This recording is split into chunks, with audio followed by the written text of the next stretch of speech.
নমস্কাৰ জয় শ্ৰীৰাম। প্ৰথমতে কৈ দিছোঁ আমাৰ পৰম আৰাধ্য ভগৱান শ্ৰীৰামক লৈ যিসকলৰ আপত্তি আছে, যিসকলৰ প্ৰশ্নবোধক চিন আছে, তেওঁলোকে এই ভিডিঅ'টো নাচাব।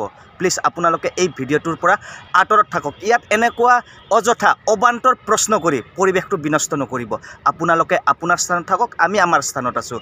প্ৰথমে আপোনালোকক 22 তাৰিখে অযোধ্যাৰ শ্ৰীৰাম মন্দিৰত প্ৰতিষ্ঠা কৰা ভগৱান শ্ৰীৰামৰ সেই মূৰ্তিটো 51 ইঞ্চিৰ মূৰ্তিটোৰ দৰ্শন কৰাই ল'ব বিচাৰিছোঁ।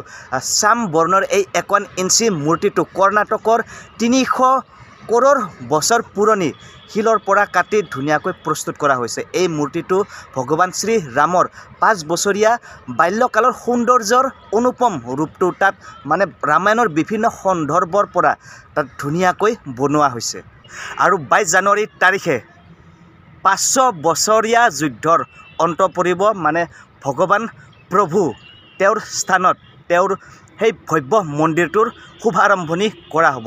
চাওক, অযোধ্যাত যিটো ৰাম মন্দিৰ আছে, সেই ৰাম মন্দিৰৰ মহত্ব বা গুৰুত্বটো এই কথাৰ পৰাই আপোনালোকে অনুমান কৰিব পাৰিব যে মুছলমানসকলৰ আৰৱত থকা যিটো পবিত্ৰ মক্কাক তেওঁলোকৰ মাজত যিটো গুৰুত্ব, যিটো বিশেষত্ব, বা খ্ৰীষ্টানসকলৰ ভেটিকান চিটিটোক লৈ তেওঁলোকৰ মাজত যিটো গুৰুত্ব, যিটো প্ৰাধান্যতা, ঠিক তেনেদৰে অযোধ্যাত থকা ভগৱান শ্ৰীৰামৰ মন্দিৰটো হিন্দুসকলৰ মাজত তেনেকুৱা গুৰুত্ব আছে, তেনেকুৱা মহত্ব আছে।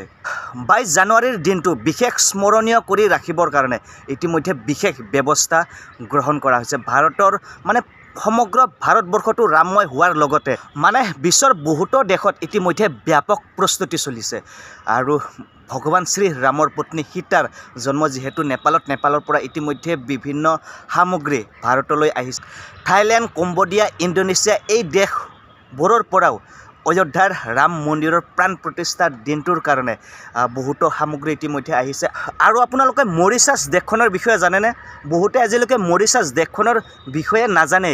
আমাৰ ভাৰতৰ পৰা হাজাৰ হাজাৰ কিলোমিটাৰ দূৰত থকা সেই দেশখনৰ চৰকাৰে মানে ছুটি ঘোষণা কৰি দিছে 22 জানুৱাৰী তাৰিখৰ সেই শুভ মুহূৰ্তটো সকলোৱে যাতে বিশেষভাৱে উদযাপন কৰে তাৰ কাৰণে।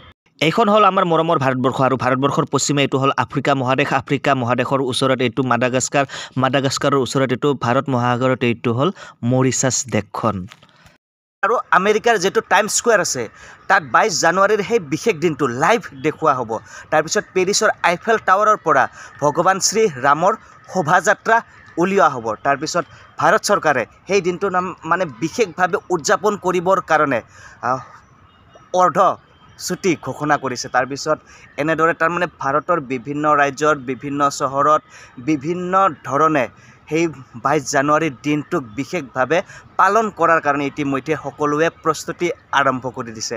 আৰু মুঠতে 22 জানুৱাৰীৰ দিনটো বিশেষভাৱে পালন কৰা হ'ব। চাওক, 22 তাৰিখৰ সেই বিশেষ দিনটো স্মৰণীয় কৰিবৰ কাৰণে ইতিমধ্যে দেশৰ বিভিন্ন নামী দামী চেলিব্ৰিটিসকলকো আমন্ত্ৰণ জনোৱা হৈছে। শচীন তেণ্ডুলকাৰ, MS ধোনী, বিৰাট কোহলি, বলীউডৰ পৰা আৰম্ভ কৰি সকলো মানে উচ্চ পদবীৰ সকলো ব্যক্তিকে আমন্ত্ৰণ কৰা হৈছে। আৰু মানে আমাৰ যি আৰাধ্য ভগৱান শ্ৰীৰামৰ অযোধ্যাৰ জন্মস্থানৰ সেই ৰাম মন্দিৰটোৰ এনেকুৱাভাৱে নিৰ্মাণ কৰা হৈছে যে নতুনকৈ নিৰ্মাণ কৰিলেও আপোনালোকে চাই এনেকুৱা অনুমান হ'ব যে হাজাৰ হাজাৰ বছৰ পুৰণি এনেকুৱা আৰ্কিটেকচাৰ পদ্ধতি তাত ব্যৱহাৰ কৰা হৈছে। আৰু ৰাম মন্দিৰৰ ওচৰতে যিটো আন্তঃৰাষ্ট্ৰীয় বাল্মীকি ইণ্টাৰনেশ্যনেল এয়াৰপৰ্ট হৈছে, সেই এয়াৰপৰ্টটো এনেকুৱাভাৱে ডিজাইন কৰা হৈছে, এনেকুৱাভাৱে বনোৱা হৈছে যে সেই এয়াৰপৰ্টটো যদি আপোনালোকে চাই দেখা পালে আপোনালোকৰ অনুমান হ'ব যে এইটো যেন এয়াৰপৰ্ট নহয়, কোনোবা এটা মন্দিৰহে হয়।